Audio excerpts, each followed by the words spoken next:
the head of the political wing of Iran's army in Gaza was assassinated. Now, we are now being informed that that was done from inside of Iran rather than from outside of Iran. And Haniyeh has got many people that dislike him for many reasons.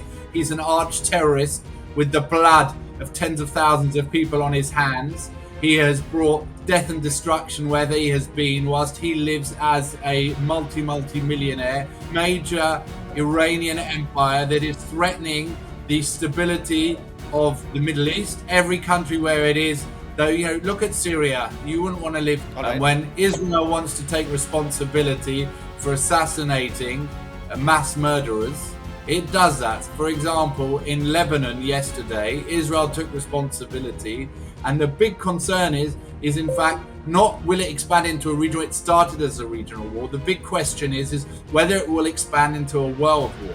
And a major part of that is actually to do with India. We are already nearly a year and a half into World War III. If actually the Americans want to stop escalation into Lebanon, the place where they have to go is to Tehran. On Wednesday, Hamas's political leader Ismail Haniyeh was killed in the Iranian capital Tehran. This has been confirmed by Iran's Revolutionary Guards and Hamas both. This is a major escalation in what started with Hamas's attack on Israel on October 7th last year. And in another instance, Israel claimed it has killed a top Hezbollah commander after carrying out an airstrike on a southern suburb of the Lebanese capital, Beirut. These deaths are a significant blow to Hamas and Hezbollah. At the same time, this has deepened fears of an all-out war in the Middle East. To talk to us about the situation in the region, I'm joined by Terry Newman. He is a geopolitical expert, author, and entrepreneur. Thank you for joining us, Mr. Newman. Good afternoon, Abhishek. Lovely to be with you and with your listeners.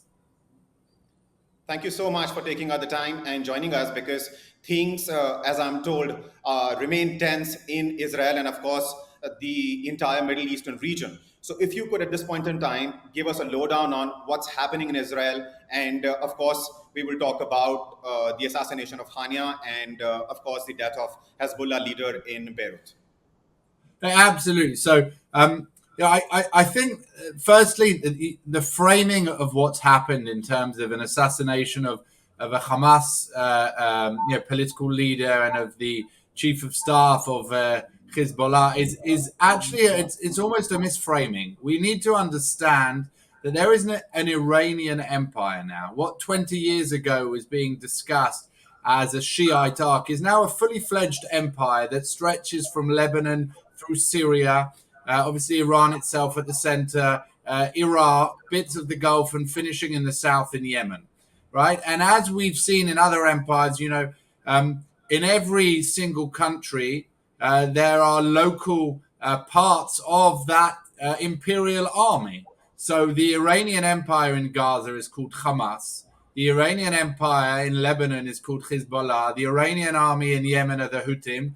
You have in Iraq, So what you actually saw last October was not exactly Hamas attacking. It was actually the Iranian Empire attacking the state of Israel through its local army in Gaza, together with its local army in Lebanon, together with its local army in Yemen.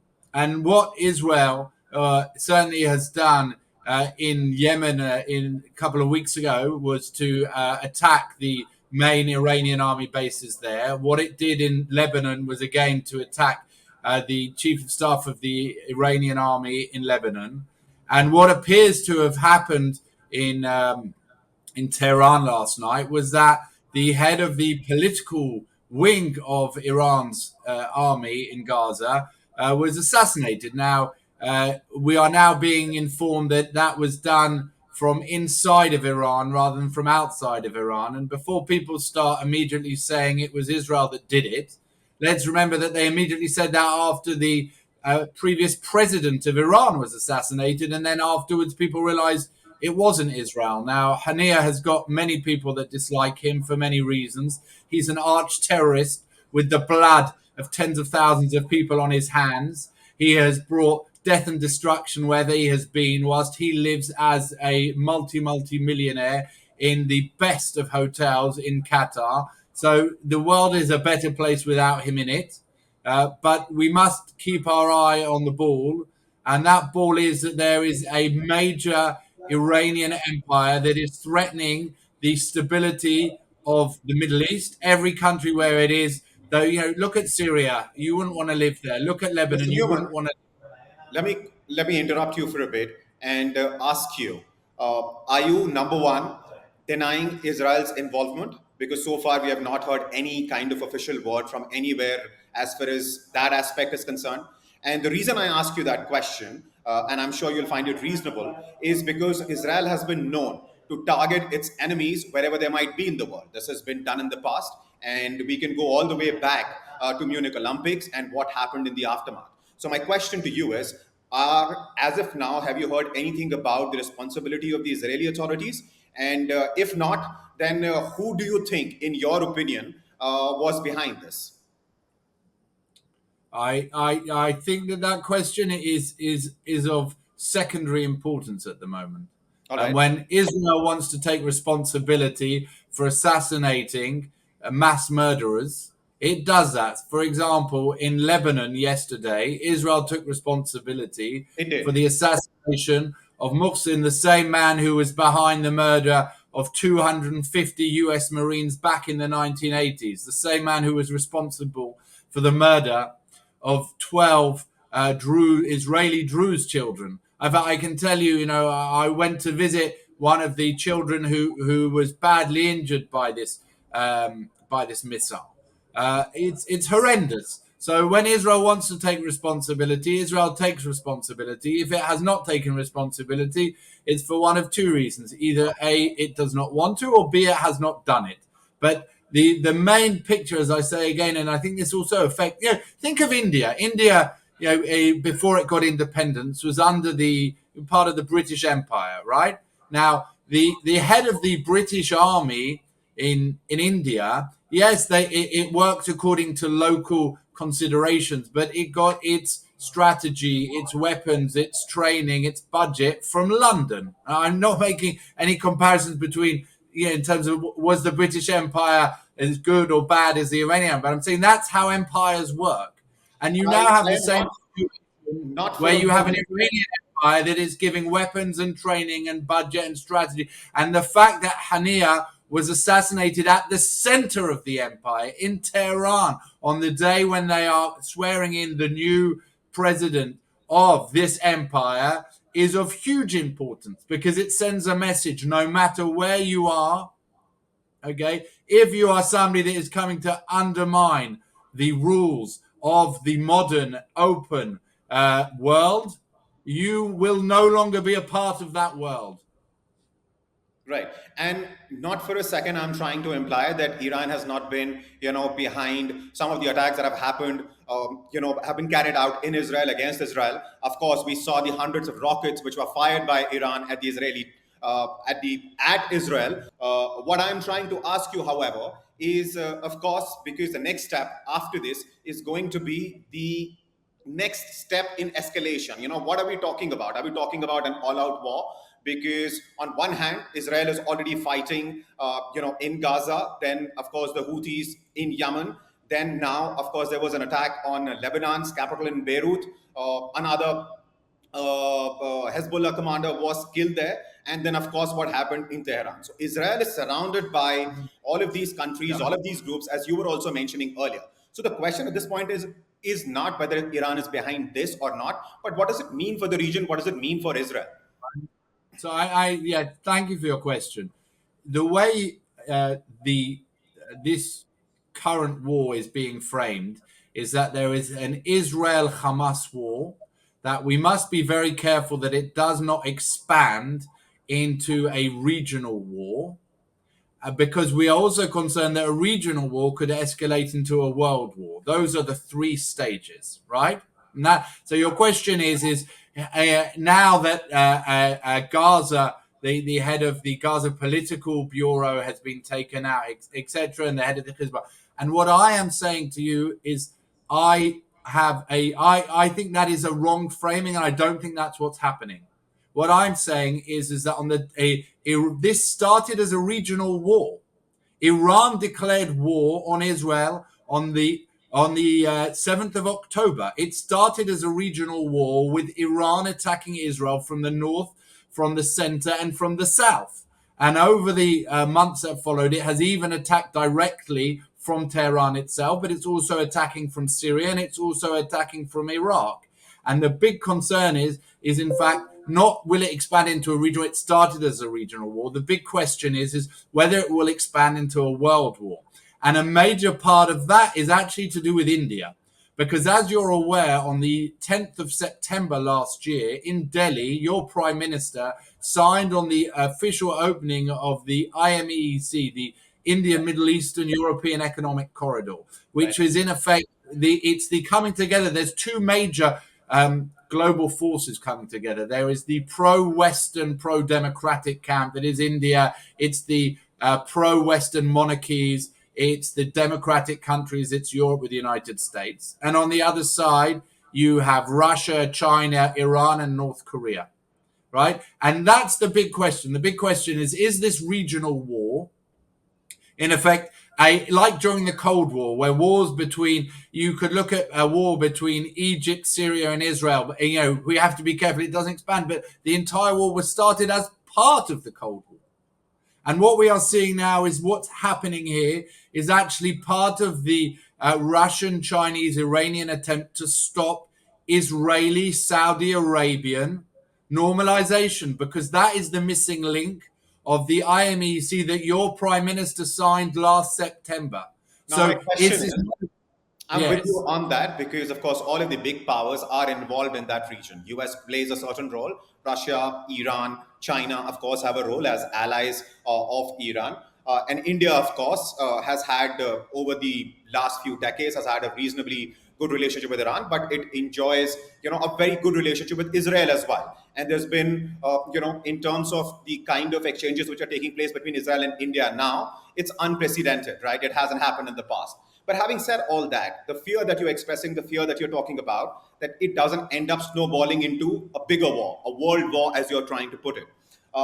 What can Israel do? What can rest of the world do to ensure that does not happen? Because that's, of course, not good for anybody. So, if I was to ask you, when did World War II start? What would you answer? I would say it really started the day Hitler decided to, invade countries around, persecute Jews. It pretty much started on the very first day. It's another matter that the official beginning of the war was on a particular date. So Hitler invaded Czechoslovakia. It was not the start of the war. Hitler invaded Austria. It wasn't. When Hitler invaded Poland, that is given as the start of World War II in September 1939. Yeah. At the time, people did not know that was the start of World War II. Remember, America had not officially come in because of the Japanese and Pearl Harbor, right? So when that happened, people thought this was just a regional war. They didn't realize. Afterwards, they looked back and they said this was the start of World War II. My sense is that when historians look back at what's going on, they will say that the start of World War III was when Russia invaded Kiev.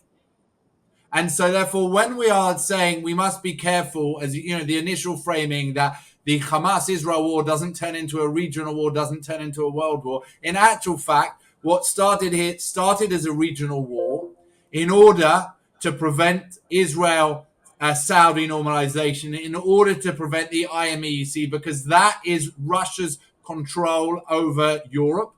And that is also the biggest answer to the Chinese Belt and Road Initiative. So my sense is that whilst we must be very careful about minimizing the dangers of expansion into a world war, it might actually be that when historians look back, they will say that at this point, we are the 31st of July, 2024. We are already nearly a year and a half into World War III. And if that is the case, I have to say that, if I was to choose the side I would want to be on, would I want to be with India, with America, with Britain, with France, with Germany, with Japan, with Australia, with South Korea? Or would I want to be in a team with Russia, with North Korea, with Iran and China. I know which team I would want to be in, and I think that your prime minister has chosen very wisely as well. What do you think is going to happen as far as the number of countries that Israel has the support of? Biden administration has been asking Israel to not expand the war into Lebanon. We don't know what's going to happen after, of course, Israel claimed, killing a Hezbollah commander in Beirut. What are you hearing from the administration as far as the U.S. involvement is concerned? I understand. Fine. Excellent question. So, if actually the Americans want to stop escalation into Lebanon, the place where they have to go is to Tehran. There's no point in discussing that in Beirut, because in Beirut is now run by the Iranian army of Lebanon, right? Hezbollah control it. So they are bigger than the Lebanon. There's this kind of other Lebanese army, but it's not it's in effect a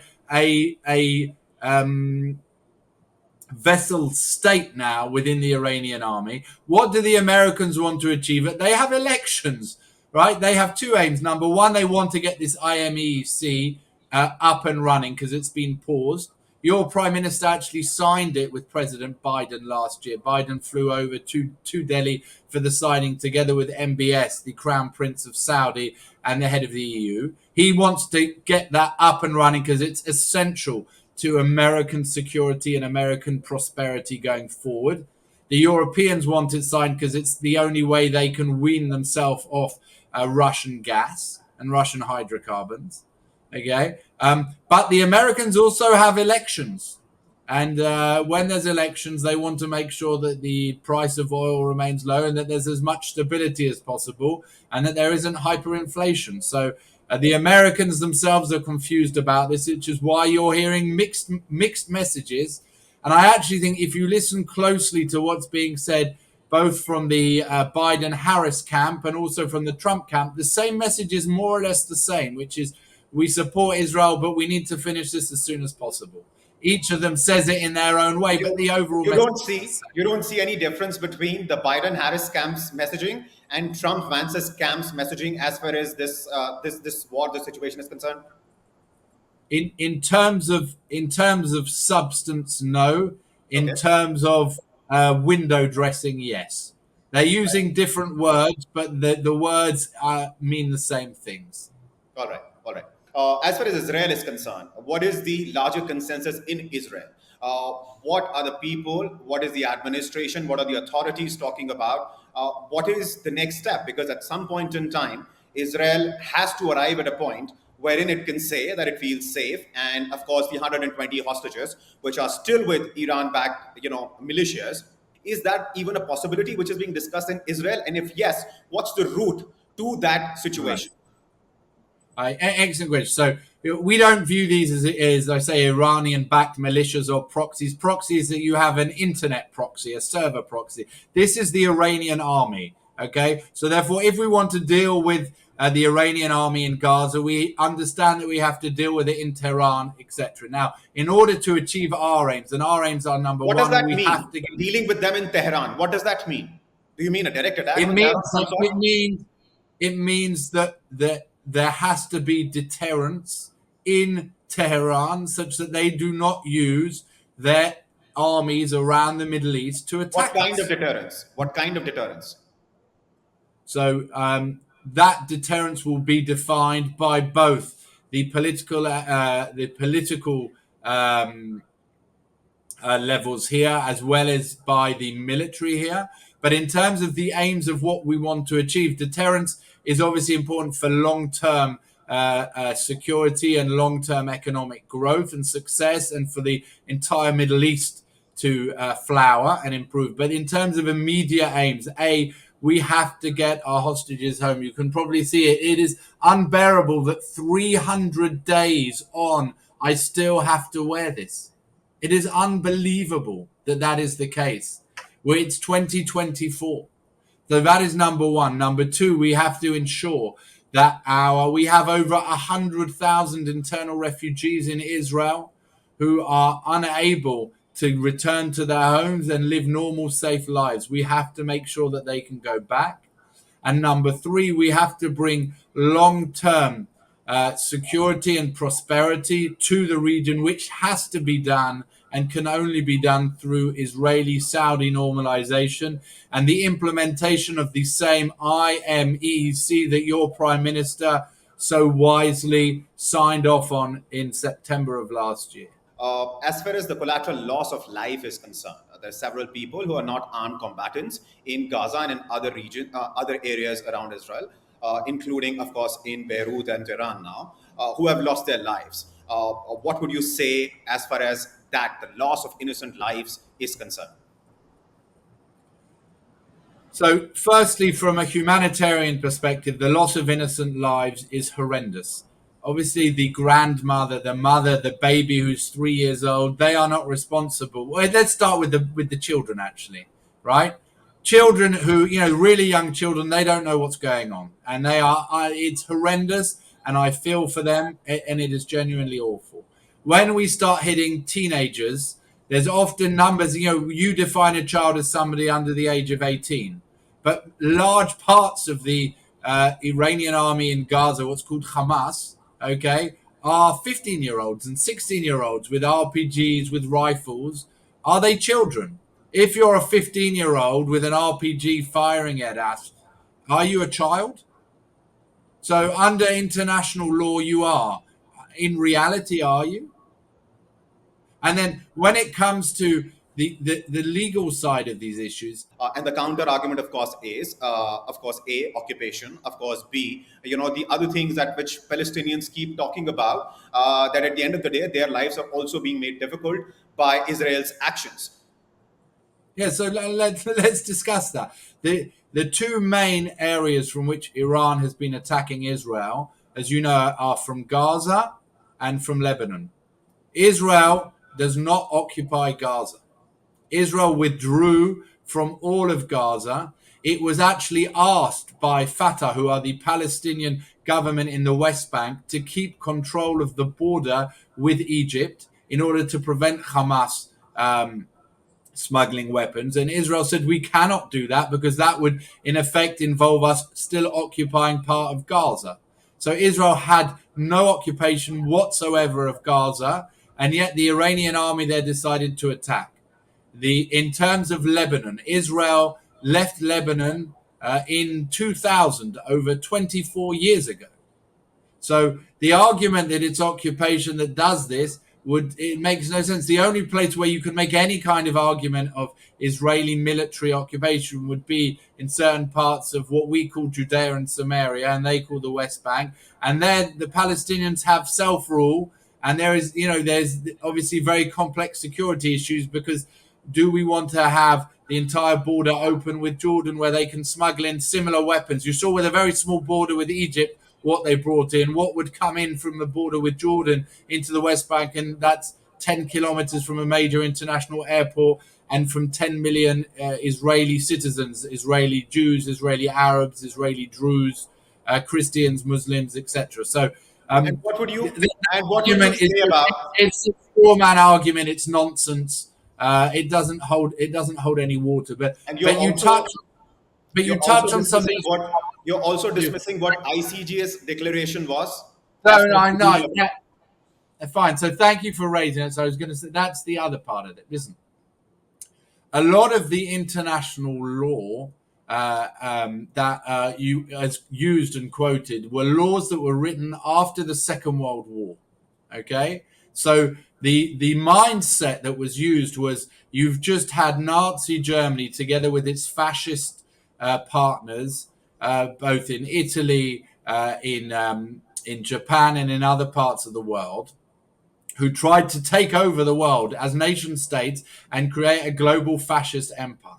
So the laws were set up in order to prevent states doing that in future. And if there is future war, how you protect innocents during those battles. It doesn't prevent war, but it says if war is happening between states, this is what you must do.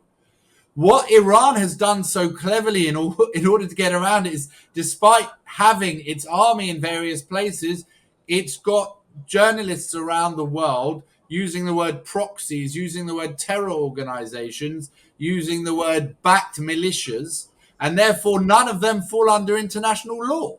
So in effect, states have to keep by laws which other states don't keep by because they use these funny made up terms of proxies. There is no way India will be able to fight a major war going forward if all the people attacking them are not states, because they're defined in. There's no way America will be able to do it. If I can put it this way, the international law is no longer fit for purpose. In the same way as when the internet came and changed our reality, the laws had to catch up. And now AI, artificial intelligence, is coming and is challenging everything what we know about copyright law. Mr. Newman, before I let you go, I'll say two things. Of course, one will be a question and one would be an invitation to a larger debate. Of course, we will try and have as many sides represented as possible. And I'm not talking about extremists here, of course, but of course there are people who have counter arguments to what you have said during the interview, a lot of those things. So we'll try and set up a larger longer interview and perhaps even a debate if possible very soon. But having said that, let me quickly, before I let you go, ask you this last question. What role do you think India can play in this situation? It's an excellent question. So India, I think, has three main roles it can play. The first is it is the largest country now in the world and the largest democracy in the world. Therefore, what India says and does has huge impact on the future of the world, and it must use its power wisely in order to be in the pro-democratic, pro-Western camp. That's number one. Number two, India is one of the few countries that actually understands the psychology and the methodologies of radical Islam and the danger that poses to the modern world. So that using that knowledge wisely is of essence. And thirdly, the most successful Muslims in the Western world who have integrated the best, who are an integral part of the success of the Western world and Western democracies, are Indian Muslims. I see it in the UK. You look at second, third generation of Indian diaspora, whether Indian Hindus or Indian Muslims, they have succeeded above and beyond their numbers. You compare that to Pakistani Muslims who've come to the West, they have no way near succeeded. And I think the reason for that is that at the heart of the Indian project was an understanding that we have to find political systems that allow people of different faiths and different religions to live together and succeed together. You've managed to do it in India, and you've managed to export that model to the rest of the world. And that has to be a model for other Muslims around the world, because there's over 1 billion Muslims in the world, and most of those Muslims are good, decent people, but they need to have role models. Indonesia can be a role model, but I think India is a major model for how modern Muslims can be a part of the democratic, free, and open world. So please, they say in Star Wars, with great power comes great responsibility. So please use your power wisely. All right. Thank you so much for joining us, Mr. Newman.